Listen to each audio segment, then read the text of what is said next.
일단 인플레이션은 제가 생각했을 때는 시간이 지나면 어느 정도는 잡혀갑니다. 이렇게 한번 생각해 보실 필요가 있잖아요. 2000년서부터 지금까지 우리가 쭉 봤을 때 세계 경제가 조금만 안 좋아지면 그때마다 어떤 얘기를 우리가 했었나 하는 걸 한번 되짚어 봐서 생각을 해볼 필요가 있거든요. 금리 인상 부분은 연준 기준으로 해서 한 4.5% 이런 정도 되면 이번에 금리 인상 프로그램은 거의 모두 다 끝이 난다라고 봐야 됩니다. 길어야 뭐 내년 그렇죠. 1분기 어느 앞으로 3분기, 4분기, 내년도 뭐 상반기 이렇게 해서 이익이 계속해서 줄어들 겁니다.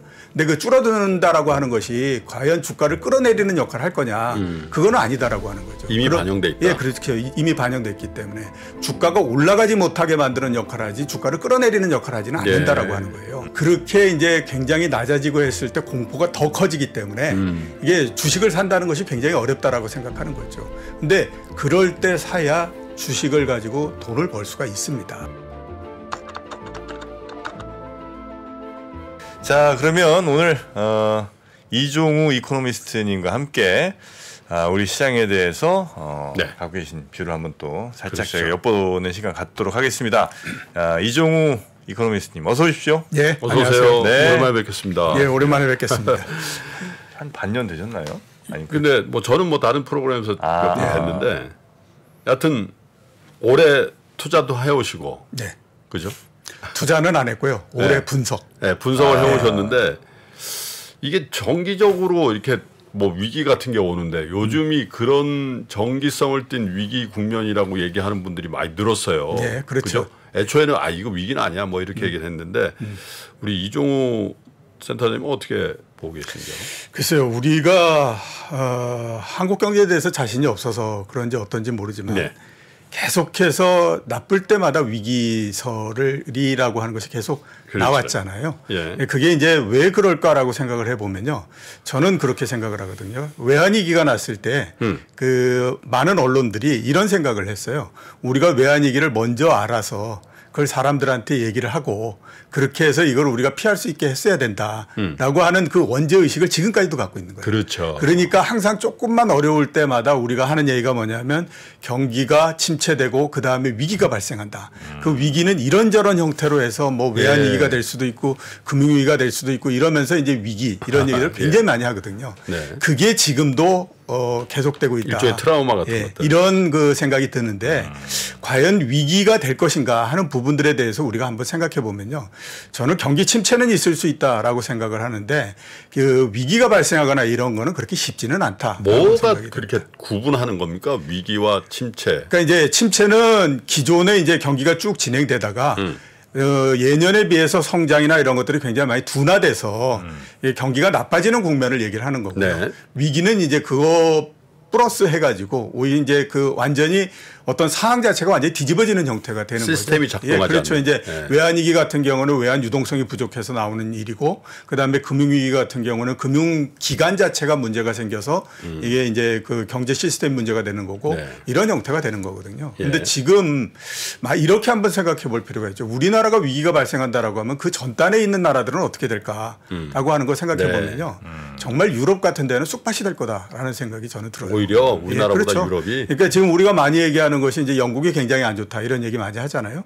근데 영국보다도 더 안 좋은 건 어디냐 하면 남부 유럽 이런 데가 더 안 좋습니다. 그러니까 아시는 것처럼 2011년도에 재정 위기가 발생하고 했었잖아요. 지금 그 남부 유럽에 있는 나라들의 그 GDP 대비한 국가 부채 비율이 그때보다도 20% 내지 30%포인트 더 높습니다. 근데 문제는 뭐냐면 그 재정 위기가 나고 뭐 그리고 난 다음에 했을 때는 금리가 유럽 같은 경우는 마이너스였거든요. 근데 지금은 어느 정도냐면 4.5%, 5% 정도가 됩니다. 그러니까 남부 유럽이나 이런 데 유럽은 지금 아시아나 한국이나 이런 데보다도 엄청 어렵기 때문에 자, 그러면 우리가 문제가 생긴다라고 하면 그 전단에 있는 나라들은 다 굉장히 어려울 수밖에 없습니다. 그러면 이게 전 세계적인 문제가 되기 때문에 그렇게 쉽게 뭐 위기가 발생하고 이러는 것들을 모든 나라들이 방치한다든가 이러기는 어렵기 때문에 제가 생각했을 때 지금 위기설 이렇게 얘기 많이 하고 하는 부분들은 말씀드렸던 것처럼 트라우마에 의해서 생기는 부분도 많고 이제 그런 것들이 계속 이제 작동해서 얘기되고 있는 게 아닌가라는 생각이 들어요. 하기야 IMF 때도 사전에 뭐 딱 예를 들면 그런 생각했을 것 같아요. 야, 내가 IMF 97년도 7월에만 막 얘기를 해줬어도, 네? 그렇죠. 순수한 마음도 있고 그때 이런 생각도 있고 그럴 건데 우리 이종호 센터장님 보기에 지금 그때 상황하고는 많이 다르다. 그럼요. 그때를 지나왔던 그 경험을 했던 제 입장에서 봤을 때는 그때하고는 비교할 수가 없습니다. 그때는 어느 정도였냐면요. 한 4월 정도서부터 대기업들이 망하기 시작을 하는데 그렇죠. 나중에 이제 한참 때 뭐 한 10월, 9월 이때가 되면 일주일에 하나의 대기업식이 계속해서 망해가는 그런 그 형태가 됩니다. 그리고 이제 아침에 시장 그 외환 시장을 딱 열게 되면 무조건 상한가로 시작을 하는 형태였었어요. $1 환율이. 그때 이제 그 전날에 있었어요. 변동폭이 있었는데 그 변동폭을 만약에 1.5%로 정했다. 그럼 무조건 상한가로 해서 갑니다. 그건 이제 다른 것보다도 그 당시에 종금사 이런 데가 해외에서 돈을 빌려 가지고 투자를 하고 했었는데 달러를 구할 수가 없잖아요. 계속 이제 롤오버가 안 되는 형태가 되다 보니까. 그러니까 그거를 국내에서 조달을 해야 되는데 그러기 위해서는 어떻게 하냐면 다른 뭐 어떤 거보다도 달러를 먼저 확보해야 된다라고 하는 게 있었기 때문에 무조건 아무튼 장을 시작하면 상한가로 해가지고 확보 이렇게 나갔었거든요. 이 때문에 지금하고는 비교할 수가 없을 정도로 어려웠죠. 사실 그 경험을 한 분들이 전체적으로 보면 많이 이제 없어지고 있는 거예요. 그렇죠. 사실은. 특히 시장 참여자 입장에서는 그죠? 현역에 있는 분들은 거의 경험 못했을걸요. 거의 그때 경험을 갖고 있는 분들은 별로 없다라고 봐야 되죠. 맞습니다. 자 어쨌든 근데 이 위기설의 그 기저에는 인플레이션이 있잖아요. 그렇죠. 그 인플레이션을 잘 핸들링하냐 못하냐 이거에 따라서 영국처럼 저렇게 정말 위기 같은 현상이 벌어질 수도 있고 잘 극복될 수도 있는데 인플레이션과 그에 대한 대응, 금리 인상에 대해서는 어떻게 생각하고 계십니까? 일단 인플레이션은 제가 생각했을 때는 시간이 지나면 어느 정도는 잡혀갑니다.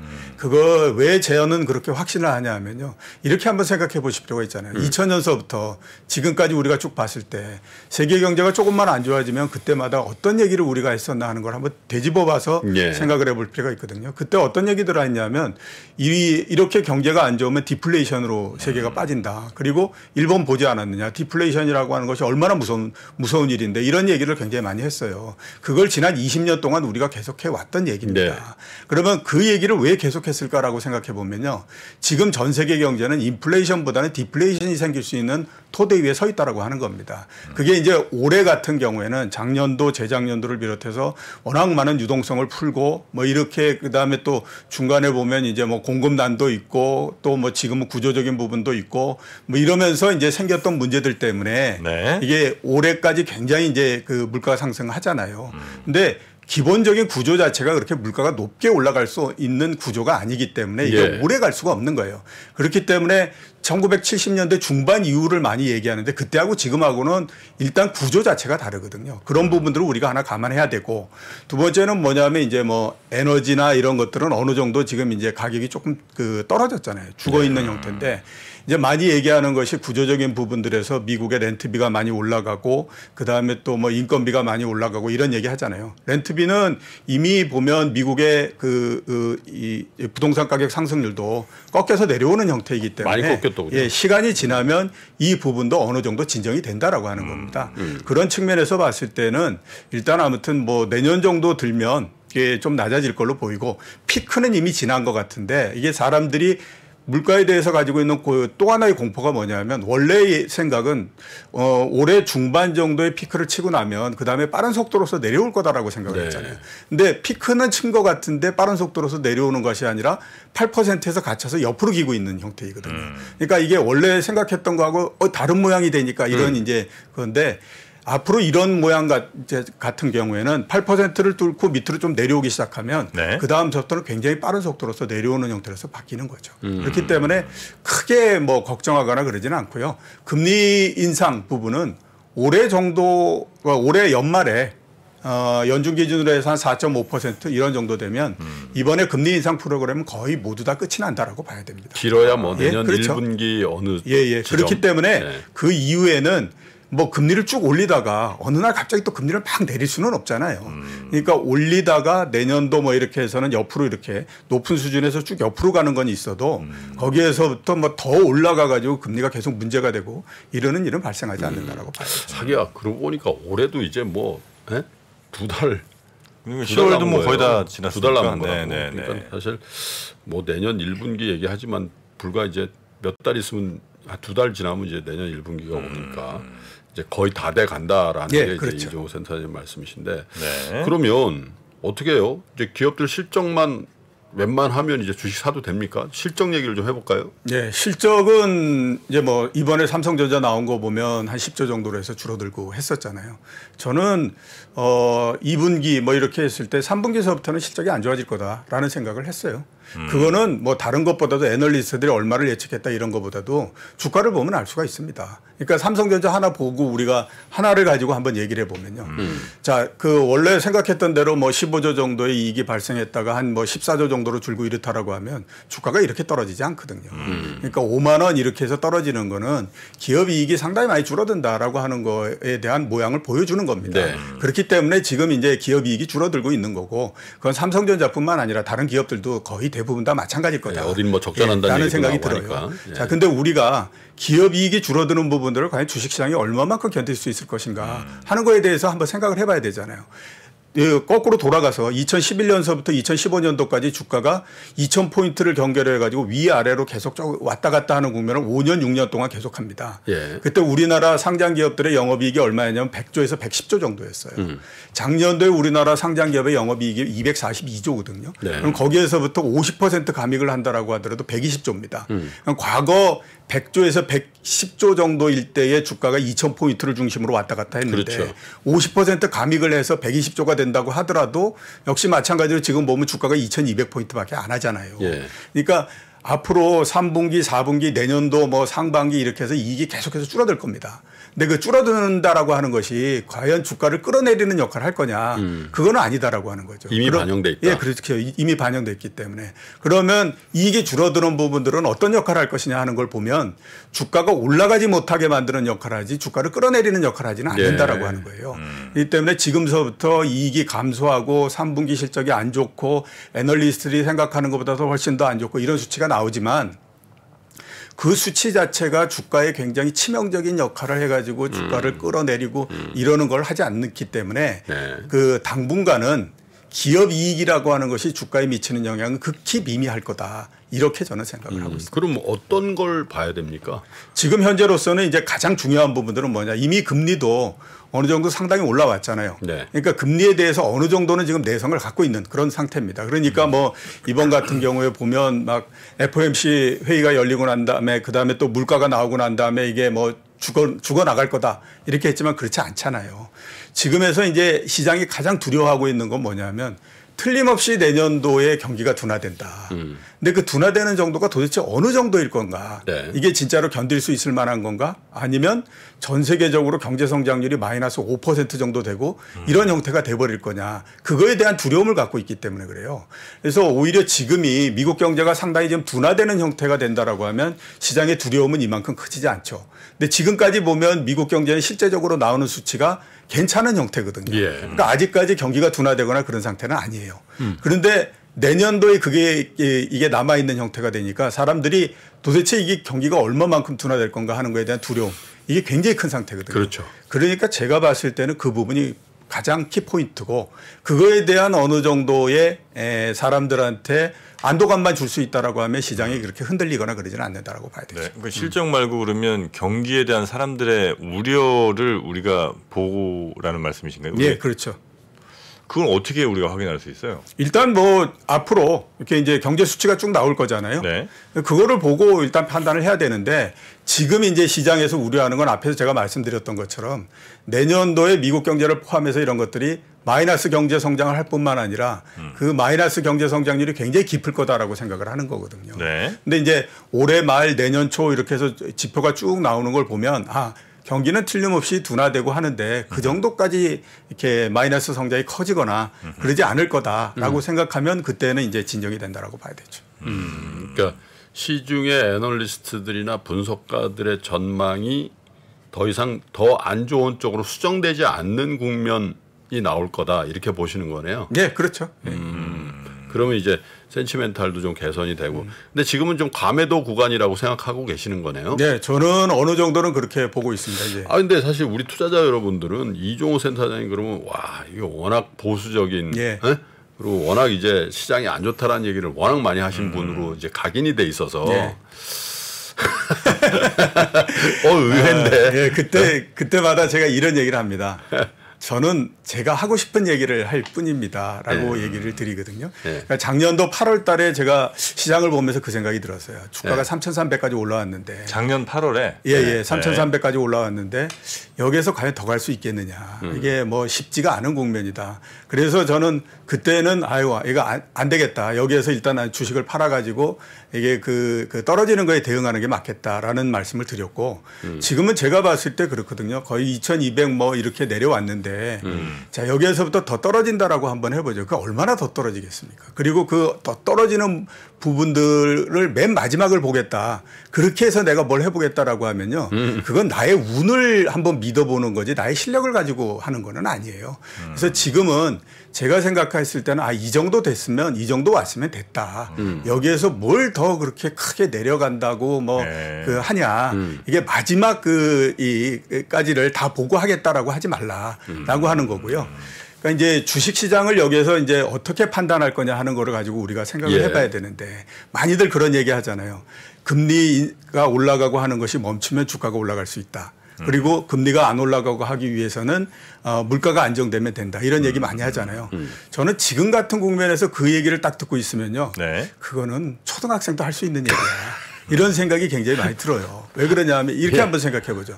물가가 안정됐을 때 과연 주가가 지금 정도 수준이겠습니까? 제가 봤을 때 지금보다 훨씬 더 높아질 수 있을 것 같거든요. 그렇잖아요.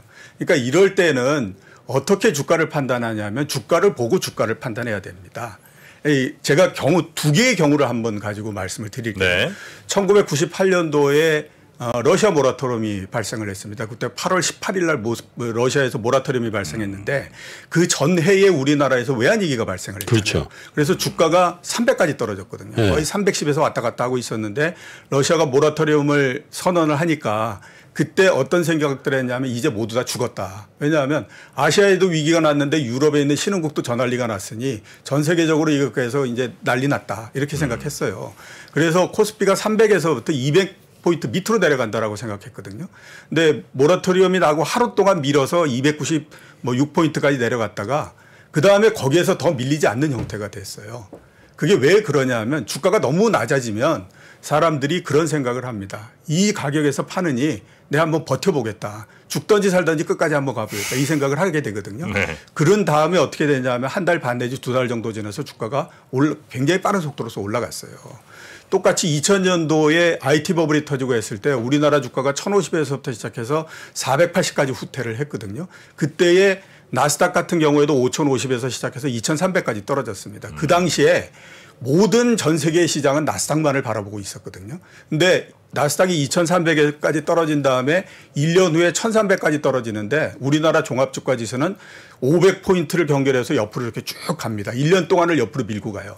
그게 왜 그러냐 하면 주가가 너무 많이 떨어졌기 때문에 사람들이 똑같은 심리가 발동을 하는 거예요. 지금도 마찬가지예요. 그래서 제가 지금 주가가 앞으로 어떻게 되느냐 하는 것들을 굉장히 관심 있게 보는 거는 주가가 2000포인트 위인 2100 뭐 이 사이에서 지금 굉장히 많은 악재가 쏟아져 나오고 있잖아요. 그런데도 주가가 크게 밀리지 않고 아무튼 버텨내고 있는 거거든요. 이 국면이 한 달 내지 2달 정도 가면 사람들은 그때 그 생각을 합니다. 주가가 여기서 더 크게 밀리지 않는구나. 모두 아무리 많은 악재가 쏟아진다고 하더라도 가격이 너무 낮아졌구나. 이런 생각을 하게 되는 거거든요. 그러면 그때에서부터 반전을 하는 겁니다. 그리고 주가가 상당히 올라가고 난 다음에 그거가 증명될 수 있는 수치들이 나오는 거죠. 그 증명될 수 있는 수치들이라고 하는 것이 금리가 낮아지거나 그다음에 또 물가가 떨어지거나 이런 형태가 되는 거거든요. 그렇기 때문에 지금에서 주식을 봐야 되는 거는 이런 악재 속에서 과연 주가가 계속해서 버텨내느냐 못 버텨내느냐 그거를 보시면서 판단하면 된다라고 하는 거예요. 그 말씀대로라면 예를 들어 2100 얼마가 아닌 2100 이하로 혹은 뭐 1900 얼마 이렇게 이제 만약에 가면 주가로서 주가를 판단하는 기준으로 보면 훨씬 더 하락의 폭이 그보다 더 깊어질 수도 있겠네요. 그렇게 한번 무너지면? 일단 뭐 2100포인트 이렇게 하다가 그거를 견뎌내지 못하고 무너지는 형태가 되면요. 물론 거기에서부터 한 단계 더 내려갈 수 있죠. 근데 이제 그거는 두 가지 경우입니다. 완전히 그 구조적으로 밑으로 떨어져 가지고 1000포인트 뭐 1900, 1800 이렇게 되는 경우가 있고 아니면 맨 마지막 국면에 한번 잠깐 내려갔다가 그다음에 이제 다시 올라가는 그런 국면이 되는 경우가 있죠. 그러니까 주가가 맨 마지막에 대세 하락을 하다가 맨 마지막 국면에는 가지고 있는 모든 힘을 다 모아가지고 한번 밑으로 밀어버리기 때문에 잠깐 내려갔다가 그 다음에 하면서 방향이 바뀌는 형태가 되죠. 아마 절정에 이제 오를 때도 절정이지만 빠질 때도 낮에 이렇게 떨어질 때도 절정. 근데 그런 거 좀 없었으면 좋겠어요. 예, 저도 그런 게 있을 때 투자의 연조가 짧은 분들이 거기에 동참하잖아요. 그래서 그렇죠. 사실은 더 많이 빠지는 거거든요. 예. 그때가 어떻게 생각하면 가장 공포스럽죠. 아니 근데 이런 입장들도 있는 거예요. 그게 이제 우리 이종호 센터장님은 30년 이상 이 업계에 계셨으니까 진짜 산전수전 다 보셨잖아요. 근데 주식 투자를 한 2, 3년 하신 분들이 많단 말이에요. 지금. 예, 그렇죠. 2020년도부터 들어온 분들이 많아서. 근데 이런 분들은 이제 주식이 오르는 거 아니면 빠지는 거다. 이 딱 한 국면만 딱 보셔가지고 예. 이제 주식 안 해. 그리고 사실 떠나는 분들이 굉장히 많이 늘었다고 그래요. 예, 그렇죠. 예탁금 주는 만큼 투자자 수도 많이 줄었다. 예. 난 이제 주식 안 맞나 봐. 근데 그런 분들이 계속 나온다라는 거냐면 왜냐면 개인 투자자가 굉장히 많이 는 상태에서 그런 상황이 벌어졌기 때문에 예년에는 솔직히 뭐 개인 투자가 많지 않았잖아요. 예. 그러니까 이번에는 하락폭이 주식 그 자체 밸류보다도 더 밑으로 갈 수 있다. 이렇게 보는 시각들도 있어요. 글쎄요. 그거는 지금을 너무 특수하게 생각하기 때문에 그렇고요. 저는 작년 재작년도에 개인 투자자가 많이 들어올 때 뭐 이럴 때에 그 얘기를 많이 했습니다. 지금 우리가 볼 때는 개인 투자자들이 주식시장으로 굉장히 많이 들어오는 것 같지만 과거에 이거보다 또 훨씬 더 많이 들어왔을 때도 엄청나게 많았다. 8788. 예, 그런 얘기 하거든요. 예를 들어서 보면 그렇습니다. 98년도에 아까 말씀드렸던 것처럼 주가가 올라가고 99년도에 엄청나게 좋았잖아요. 그 당시에 하루에 이 주식형 펀드로 돈이 1조씩 들어왔습니다. 그때가 시가총액이 300조 정도밖에 안 됐거든요. 뭐예요? 바이코리아 뭐 이런 예, 그렇죠. 300조 시장에 그 1조면 0.3% 정도 되잖아요. 그걸 지금으로 한번 따져보세요. 지금 2,000조 시장에 그 0.3%면 하루에 6조씩의 돈이 들어온 겁니다. 네. 이번 같은 경우에 작년, 재작년과 하면서 그랬던 경우가 어디 있습니까? 없잖아요. 그죠? 그러니까 그 작년, 재작년도에 너무 특별하게 이거를 생각하기 때문에 그렇고 저처럼 이제 이렇게 많이 봤던 경우에는 작년, 재작년 들어오고 그런 것도 과거에 들어왔던 것과 거의 그렇게 크게 차이 나지 않는다. 그렇기 때문에 지금 뭐 이렇게 많은 투자자들이 이탈하고 어쩌고 하는 것도 그냥 주가가 나쁘면 사람들이 좀 빠져나갔다가 주가가 좋으면 다시 들어왔다가 그러는 과정이지 이게 뭐 또 뭐 이렇게 특별하게 거기에다가 뭐 그 의미 부여해서 그럴 필요 없다. 저는 그렇게 생각하고 있습니다. 그리고 또 이제 좀 안 좋게 보시는 분들 중에 좀 이렇게 뭐랄까요, 좀 크게 이렇게 판단하시는 분들 같은 경우는 결국 우리나라는 수출 중심의 국가인데 전 세계로 팔다가 한 반 정도로 줄어드는 거 아니냐. 그러면 구조적으로 어쩔 수 없이 안 될 수밖에 없는 게 당연한 거다. 작년이야 이제 워낙 어마어마한 유동성으로 좀 한번 싹 끌어올린 거 측면이 있지만 이제 우리나라는 그때 과거와 같은 그런 영광을 재현하기가 이제 어렵다라고 생각하시는 분들도 있는 것 같습니다.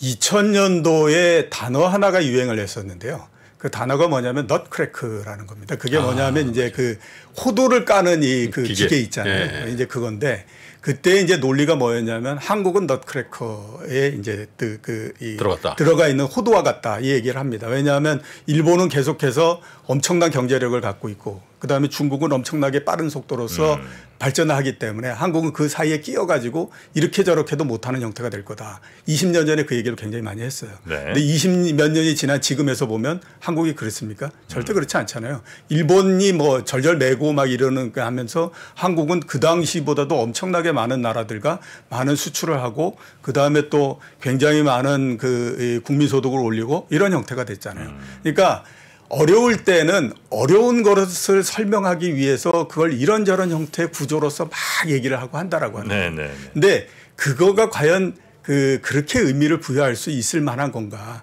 그거는 저는 아니라고 생각하거든요.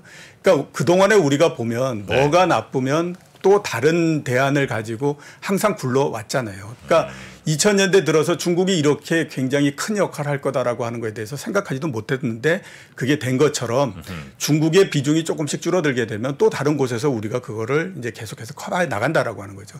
그 대상이 동남아가 될 수도 있는 거고 그다음에 유럽이 될 수도 있는 거고 이런 형태이기 때문에 그렇게 뭐 한국의 경제적인 구조 자체가 문제가 생겨서 앞으로 뭐 굉장히 안 좋다 이런 얘기는 제가 봤을 때는 할 필요가 별로 없다 이런 생각이 좀 듭니다. 아, 그렇습니까? 제가 너무 긍정적으로 얘기하는 처음입니다. 저 아까 말씀드렸던 것처럼 저는 제가 하고 싶은 얘기만을 합니다. 네. 자, 그러면 뭐 아주 현실적인 얘기를 좀 해보고 싶은데 뭐 외국인들이 그 10월 내내 하루를 제외하고 샀다는 뉴스를 이제 전해드린 바가 있는데 그럼 최소한 이제 센터장님 말씀은 지금까지 버틴 분들이 지금 주식을 파는 건 아니다. 이건 뭐 확실한 것 같고 만약에 현금이 있는 분들이라면 지금 사야 됩니까? 현금이 있는 사람이라면 제 생각으로는 지금 조금씩 어느 정도 사는 게 맞다라고. 주식을요? 예, 여러 자산 중에서도. 왜 그러냐면 일단 아무튼 뭐 주가가 상당 부분 많이 내려왔기 때문에 여기에서부터 추가적으로 내려간다고 하더라도 그 규모, 그 폭이 그렇게 크지 않다라고 봐야 되거든요. 네. 맨 마지막에 더 떨어지는 부분들에 대해서는 그것까지 내가 어떻게 해보겠다라고 하면 그건 완전 진바닥에서 내가 그냥 걷어버리겠다. 그러니까 그것보다는 우리가 그 합리적으로서 생각할 수 있는 수준에서 이게 그 전략을 피는 것이 가장 좋은 거다라고 저는 봐요. 그러니까 그 저번에 제가 그 다른 방송에서 그 김동완 소장 할 때 이제 그 말씀을 드렸었는데 작년도에 3,300포인트 갔을 때 그리고 주가가 한 100포인트 빠져서 3,200포인트가 됐을 때 그때 주가가 너무 높으니까 지금 주식을 팔아야 됩니다라고 얘기하면 사람들이 그 얘기를 했을 거다라고 하는 거죠. 아니 주가가 이렇게 빠졌는데 어떻게 주식을 파냐. 그 얘기를 했지 않겠습니까? 자, 지금에서 한번 돌아가 가지고 2,200포인트 이렇게 되는데 지금에서 주식을 사십시오라고 그래서 그게 아니라 뭐 그래 가지고 이제 한 2,100포인트 이렇게 빠졌다. 근데 나중에 주가가 한 거꾸로 가 가지고 한 3,000포인트 이때 보면 아니 2,200이나 2,100이나 그게 뭐 그렇게 차이가 나냐. 이게 된다라고 하는 거예요. 그러니까 지금도 마찬가지. 할 때는 3,200이나 3,300이랑 뭔 차이가 있냐 이런 그렇죠. 거고. 그러니까 거꾸로 돌아가 보면 그런 형태인 거예요. 그러니까 지금에서 그렇게 무서워할 필요는 없습니다. 이미 주가가 상당히 좀 내려왔기 때문에 그런 상태에서는 그렇게 무서워할 필요는 없고요. 그다음에 제가 평소에도 많이 갖고 있었던 생각이 뭐냐면 개인 투자자가 어떻게 하면 주식에서 돈을 벌 수 있을까 하는 거에 대해서 저는 30년 내내 고민을 해봤거든요. 근데 그러면서 아 이거 외에는 그다지 큰 방법은 없는 것 같다라고 들었던 생각이 뭐냐면 우리나라에서 굉장히 좋은 주식이 가격이 굉장히 낮아졌을 때 그때 사시면 됩니다라고 하는 겁니다. 그거는 용기만이 있으면 되는 거지 다른 것이 필요 없는 거거든요. 좋은 주식이 싸면 그때 사라고요? 싸졌을 때 예를 들어서 보면 삼성전자가 51,000원이 돼서 막 이렇게 했을 때 그때는 좋은 주식이 주가가 낮아진 거는 분명하잖아요. 그러면 그때 사서 그 다음에는 버티면 되는 거예요. 주가가 거기서부터 내려간다고 하더라도 그렇게 크게 손해를 보는 건 아니기 때문에 버티면 되는 거거든요. 근데 대개 보면 그렇게 이제 굉장히 낮아지고 했을 때 공포가 더 커지기 때문에 이게 주식을 산다는 것이 굉장히 어렵다라고 생각하는 거죠. 근데 그럴 때 사야 주식을 가지고 돈을 벌 수가 있습니다. 51,000원이 싸다고는 어떻게 저희 판단하면 돼요? 일단 이제 이렇게 볼 필요가 있죠. 삼성전자가 그동안에 굉장히 많이 경기가 나빠지고 반도체 경기가 엉망이 되고 뭐 이랬을 때가 있었습니다. 90년대 같은 경우에는 반도체 경기가 한번 엎어지면 주가가 하락하는 폭이 대략 70% 정도였고 그다음에 2000년대 들면 그게 상당히 많이 줄어들어서 대략 보게 되면 한 이제 50% 조금 못되게 떨어졌고 그다음에 이제 2010년도 이렇게 되면 한 30% 정도로서 하락폭이 계속 줄거든요. 그건 왜냐하면 이제 삼성전자의 이 사업 구조 자체가 상당히 안정이 되기 때문에 그런 형태가 되는 거죠. 이 지금 2020년인데 이번 같은 경우에 주가가 제일 많이 올라갔을 때 93,000원까지 갔다가 주가가 51,000원 정도까지 빠지면 40% 넘게 떨어진 거잖아요. 그러면 이거는 반도체 경기가 굉장히 나빠질 거다라고 하는 걸 이미 반영을 하는 건데 반도체 경기의 진폭도 과거에 비해서는 계속해서 줄어들고 있습니다. 옛날에 그 1990년대 후반 이럴 때는 플레이어가 10명이 넘었어요. 그 치킨 게임 했죠. 예, 그렇죠. 근데 지금은 플레이어가 큰 세계적인 플레이어가 3개 이렇게뿐이 안 되잖아요.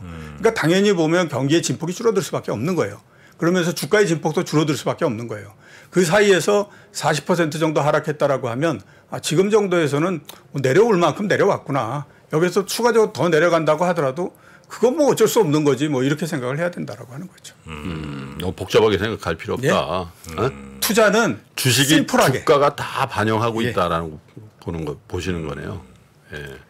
그럼 왜 안 사세요, 센터장님은? 예? 왜 주식 투자를 안 하시냐고? 아 저요? 예. 안 사세요? 예, 저는 개인적으로 투자는 안 하는데요. 개인적으로 투자를 안 하는 거는 두 가지 이유 때문입니다. 네. 하나는 뭐냐면 제가 주식 시장을 분석을 해야 되기 때문에 주식을 갖고 있게 되면 어떻게 됐든지 간에 이 좀 편향되게 될 수밖에 없잖아요. 그게 하나 있고 두 번째는 뭐냐면 제가 중간에 한 매니저도 한 3, 4년 정도 했었는데 네. 그러면서 주식 투자를 하는 사람들이 가지고 있어야 되는 가장 큰 심리적인 그 덕목이 뭘까라고 생각을 해봤거든요. 예. 그때 뭐냐면 자 내가 주식을 사서 한 50% 떨어졌는데도 불구하고 나는 뭐 언젠가 올라가겠지. 난 별로 그렇게 그거에 관심 이렇게 크게 신경 쓰지 않아. 이러면 해도 된다라고 하는 거예요. 네. 근데 저는 제가 보니까 주가가 좀 이렇게 제가 매니저를 하면서 주식을 사가지고 주가가 떨어지고 이러잖아요. 그러면 거의 정말 제가 정신을 못 차리는 못 버티세요? 예, 예. 그러니까 막 저녁 때 어떨 때는 잠도 못 자고 막 이러더라고요. 그러니까 주식에서부터 오는 스트레스를 제가 견디지를 못하더라고요. 그래서 나 같은 스타일은 투자를 하면 안 되겠구나. 잘 채권을 해야 되겠다. 예, 그렇죠. 그래서 그렇습니다. 다른 뭐 특별한 이유보다도 저하고 그래서 주식하고 이런 측면에서 나하고 잘 안 맞는구나. 그래서 이제 못하는 거죠. 그럴 때 바이오를 투자하시면 괜찮은데. 바이오요? 예.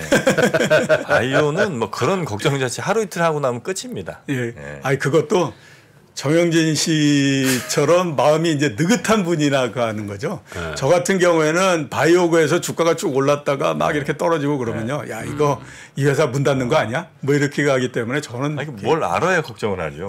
바이오는 약 이름 봐도 모르겠고 회사 이름 봐도 모르겠고 걱정을 할 수가 없습니다. 근데 어쨌든 굉장히 보수적인 투자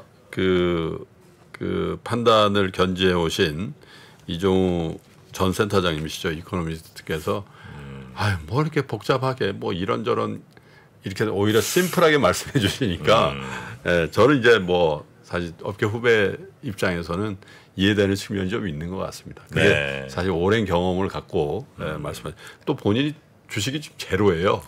그런데 주식을 왜 파냐고 그러고 있으니까 어쩌면 또 제일 객관적이실 수도 있겠네요. 그럴 수도 있겠네요.